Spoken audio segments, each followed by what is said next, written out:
मित्रांनो नमस्कार. मैदान होते तिरकवाडी तालुका फलटण जिल्हा सातारा. या ठिकाणी मैदान जे आहे ते ओपनचं असं भव्य दिव्य असं मैदान होते.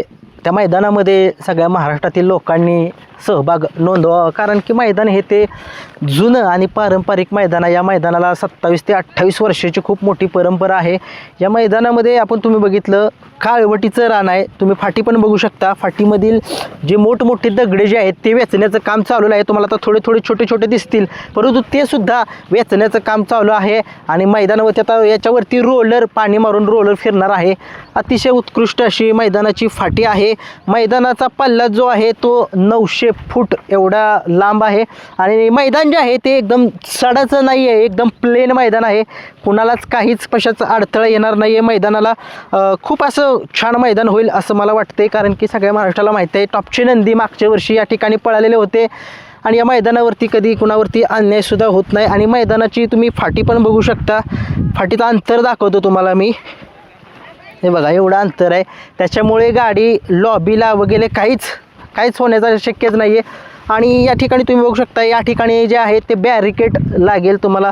आणि इकडे तुम्ही बघू शकताय त्या मैदानामध्ये काम चालू आहे.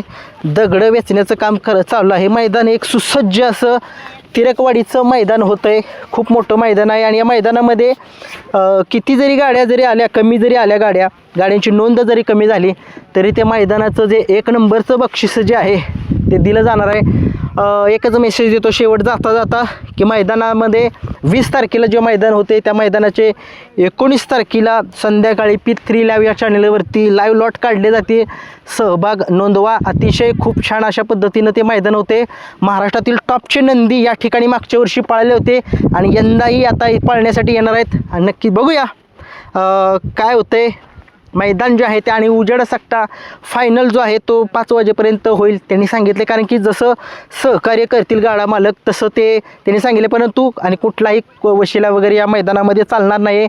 कुठलाही बैल कुठलाही नंदीवरती अन्याय होणार नाही आहे याची नोंद घ्या आणि गाड्या नोंद करा. थांबवतो.